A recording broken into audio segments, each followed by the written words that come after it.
Donc nous, voilà, c'est un Tower Defense, mais c'est pas juste un Tower Defense, il est coopératif et multijoueur. Donc on va pouvoir jouer de 1 à 4, et on va jouer des petites poupées vaudou qui vont défendre un maître sorcier contre des hordes de démons. Et le tout, ça se passe sur des petites planètes miniatures à Mario Galaxy.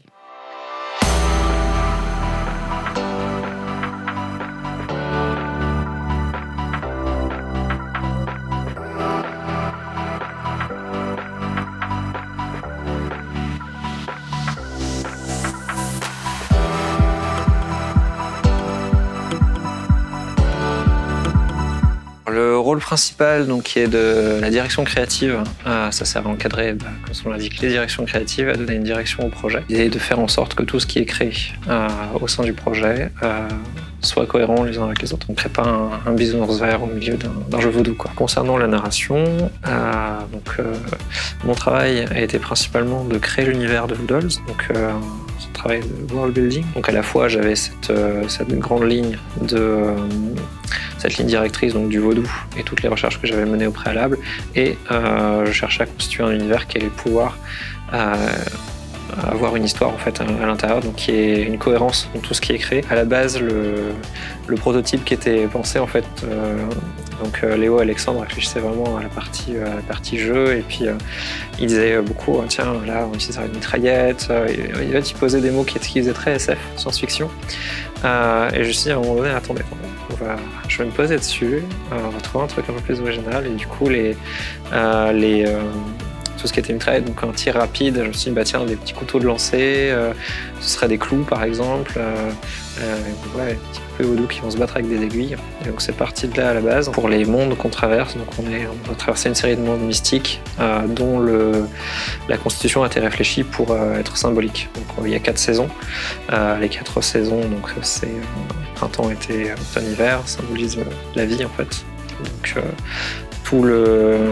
toute la base créative est là-dessus, et après l'histoire va s'articuler là-dedans et va venir mettre en place les briques pour relier le symbolisme et l'expérience du joueur. Donc le but c'est qu'on a un roi et on doit le défendre contre une horde d'ennemis qui va venir justement se déplacer jusqu'à lui en suivant un chemin prédéterminé.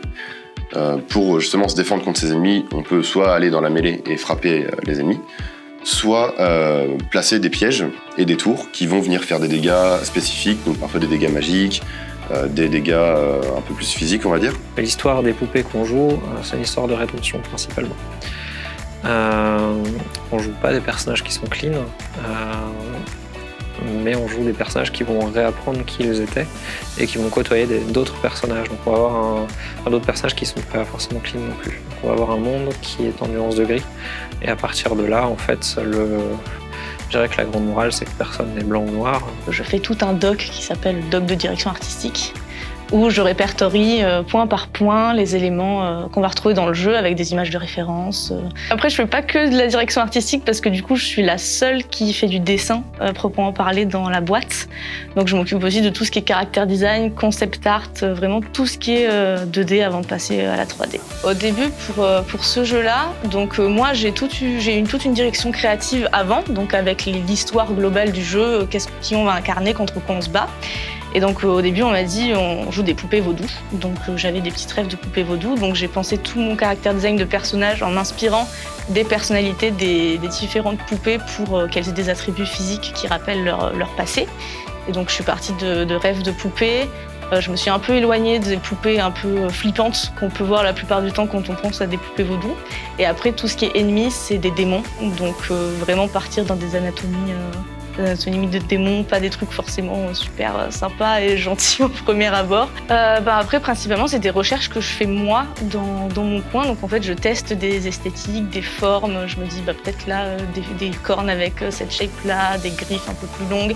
Et en anatomie aussi, je me suis pas mal aidée de tout ce qui est cartoon. Donc de faire un buste beaucoup plus grand que les jambes, pas me limiter à de l'anatomie classique qu'on peut trouver dans les livres, mais vraiment pas hésiter à grossir certains traits physiques. Tout ce que je fais, c'est création de tout ce qui est modèle 3D en termes d'objets. Donc ça va être des tables, des champignons, des tours. Là où on a un autre infographiste 3D qui lui va s'occuper principalement des caractères 3D, donc tout ce qui est monstres, personnages, les joueurs. Ensuite on a l'animateur 3D qui va s'occuper de tout ce qui est animation justement de ces modèles-là, donc les monstres, les créatures, parfois des modèles 3D que je fais moi s'il y a besoin d'animation. La contrainte qu'on découvre là petit à petit, ça va être en termes d'animation en fait après, parce que moi je dessine, ensuite il y a la 3D et ensuite il y a l'animation. Et des fois, si on met des objets ou dans le character design un costume où on a quelque chose qui bloque au niveau des articulations, on va se rendre compte qu'après en animation, ça va poser problème parce que soit ça va déformer les modèles, soit il va falloir être un peu plus imaginatif sur les animations des mobs. Donc il y a toute une réflexion technique derrière parce que c'est pas juste quelque chose qui va rester statique. Et c'est vraiment dans tout ce qui est mouvement et animation où il y a le plus de temps de réflexion sur où placer les éléments, faire en sorte de faciliter le travail de tout le monde derrière. Une fois qu'on a modélisé, on fait la texture. Et ensuite, on va passer sous un logiciel qui s'appelle Unity, donc ça va être le moteur de jeu.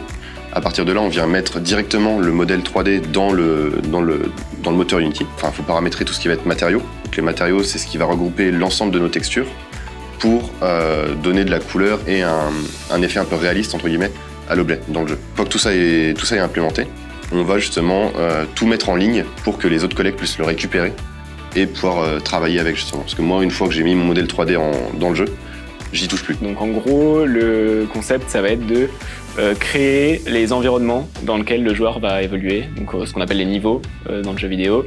Donc en gros, je vais devoir modeler les planètes de Woodles et faire en sorte de choisir où placer telle ou telle montagne, où placer tel ou tel trou et faire en sorte que la planète soit agréable à naviguer dessus. Moi, je vais tout simplement les décorer, les rendre beaux et agréables à l'œil. Donc, je vais placer d'abord tous les éléments structurels, donc les rochers, les arbres, les gros éléments en jeu. Derrière, je vais créer toutes les petites scènes qui vont... donc, je vais placer des tonneaux, des barrières, des fougères, des buissons, tous ces éléments qui vont venir habiller un chemin ou indiquer implicitement au joueur cet endroit il est touffu, c'est pas par là qu'il faut passer, c'est par l'endroit où il y a le chemin qui passe avec les trois lumières par exemple. Et à la toute fin, une fois que ça a été validé par la direction artistique, je vais venir habiller tout ça avec de l'herbe, des petites fleurs et puis derrière on va venir ajuster la lumière pour faire la partie jour, la partie nuit et travailler vraiment dans le détail les scènes pour que ce soit agréable de s'y promener. Le game designer, ce qu'il doit faire, ça va être traduire les intentions des directeurs en mécanique de jeu très concrète. Le directeur créatif, par exemple, il va dire « moi, je veux que le joueur il ressente telle ou telle émotion » ou alors que l'expérience du joueur, elle soit de telle ou telle difficulté à ce moment-là.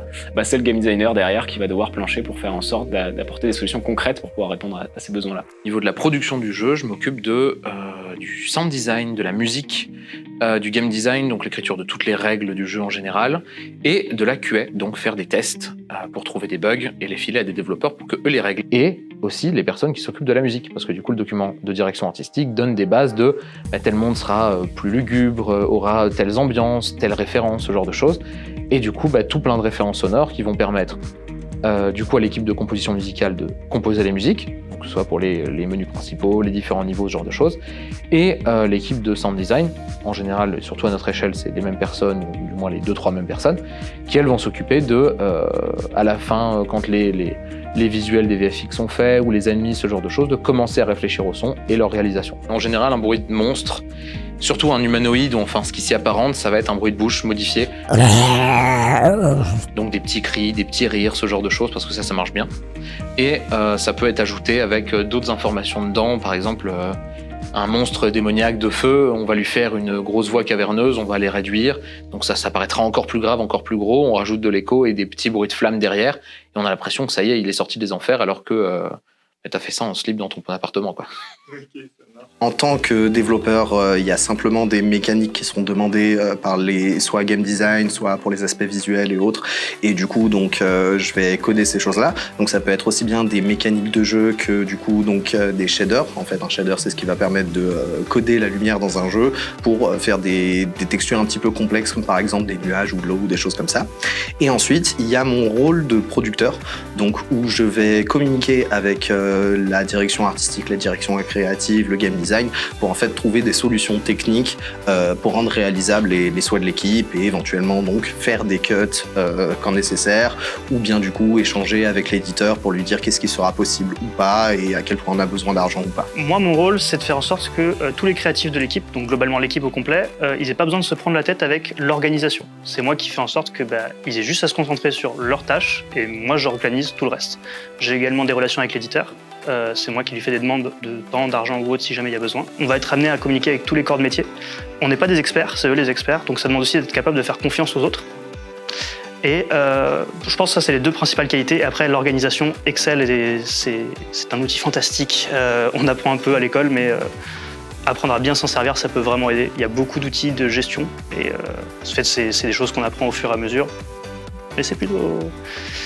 C'est bien. Je pense que c'est les trucs principaux. Savoir se servir d'Excel et être bon en communication, c'est les trucs principaux que je dirais. Le seul conseil que je peux donner, c'est vraiment pas hésiter à tester plein de choses. Je sais que en tout cas, moi, dans mon corps de métier qui est le dessin, pas forcément se limiter à ce qui est crayon, essayer vraiment peinture, tous les médiums possibles et imaginables en fait pour s'entraîner. En fait, le secret, c'est vraiment de s'entraîner un maximum, quitte à passer par de la copie au début, parce que c'est vachement important pour comprendre tout ce qui est anatomie.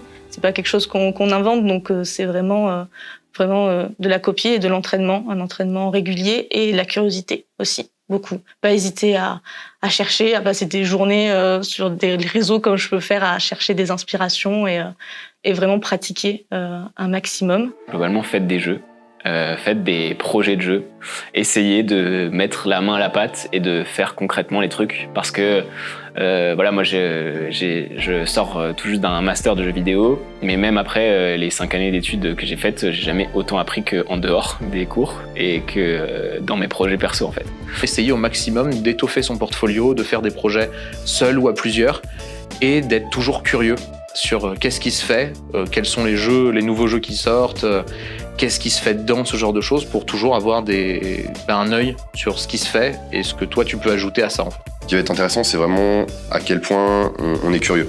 Si on s'intéresse uniquement à la base 3D, on va pas forcément aller très loin, mais si on s'intéresse à la 3D, au sculpt, à la texture, comment après on peut animer, on va développer en fait tout un tas de compétences qui peuvent être super intéressantes à avoir sous la main et qui sont très recherchées finalement par les entreprises. Donc c'est vraiment la curiosité et ne pas se décourager surtout. À mon avis, si quelqu'un veut travailler dans le jeu vidéo, c'est la première question qu'il doit se poser, c'est est-ce qu'il a une passion relative à ça sur un des domaines, parce qu'il y en a énormément, et si jamais il y a un de ces domaines qui le passionne, pour moi, il y a le feu vert. Et dans ce cas-là, il faut foncer. Après, pour le reste, pas forcément besoin d'aller dans une grande école ou des choses comme ça. Il se trouve que la plupart du savoir qu'on peut avoir dans le jeu vidéo est disponible à 90% sur Internet de façon complètement gratuite. Donc ça va être juste de la recherche, de la discussion sur des forums, parler autour de soi. Et si vraiment quelqu'un voulait vraiment se lancer dans le jeu vidéo d'une façon pro, si je lui donnerais vraiment un conseil, c'est trouver une équipe. Car seul, c'est extrêmement difficile et ça peut ronger l'âme. Quand tu montes un projet à plusieurs, il y a forcément des idées différentes. Et le tout, c'est de faire concilier le tout pour que le projet, lui, se porte bien.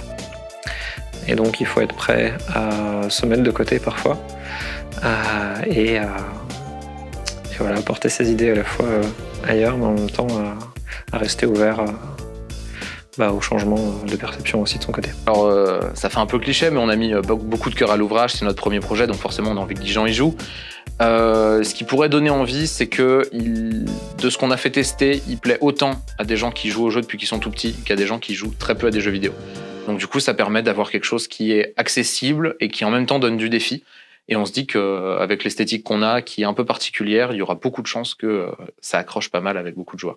La plupart des jeux multijoueurs de nos jours ont supprimé l'esprit canapé, qui était un esprit de coopération, d'être bien, de se détendre tout simplement. Là où pour la plupart des jeux multijoueurs maintenant de nos jours, on a de l'ultra compétitif, on a même ce que j'appelle du coup du multijoueur solo en fait, où du coup oui effectivement c'est du multijoueur, mais c'est comme si tu jouais pas avec tes amis car tes missions dépendent que de toi et tout, et tu n'es pas avec ton entourage. Là où je trouve que sur Vuldoz, l'expérience multijoueur est un énorme plus, et où du coup, malgré les soucis qu'on a pu avoir sur le jeu, avoir une expérience en fait qui est vraiment très cool sur cet aspect-là, où du coup il y a de la vraie coopération et où du coup il est possible d'avoir des barres de rire là où je ne le ressens plus forcément sur d'autres jeux multijoueurs. Moi, ce que j'aime beaucoup dans notre jeu, c'est vraiment plus le côté un peu les petites histoires que raconte chaque monde qu'on a dans notre jeu. Et si c'est quelqu'un qui aime bien un peu rêver, voyager, voir des décors un peu sympas, je pense que je mettrais plus ça en avant que tout ce qui va être gameplay ou ce genre de choses. C'est vraiment l'histoire et l'univers que je vais me présenter. J'ai envie de dire, si vous aimez tout ce qui est univers un peu ésotérique, ce qui change un peu de l'ordinaire, parce qu'on a un style de gameplay qui est pas qui a pas vraiment été déjà vu. La plupart du temps, quand on pense Tower Defense, on pense à des jeux vraiment vus du dessus, où on place juste ses tours et on voit les choses opérer ensuite en étant passif. Alors que là, non, on est actif du début à la fin, parce qu'on peut aussi se battre, en plus des structures qu'on compose, et on a tout un univers et des décors et des paysages aussi à explorer. Donc il y a tout. Je dirais qu'on est assez multiple parce qu'il y a de l'exploration, du combat, du tower defense, et vous n'allez pas vous ennuyer si vous jouez à notre jeu.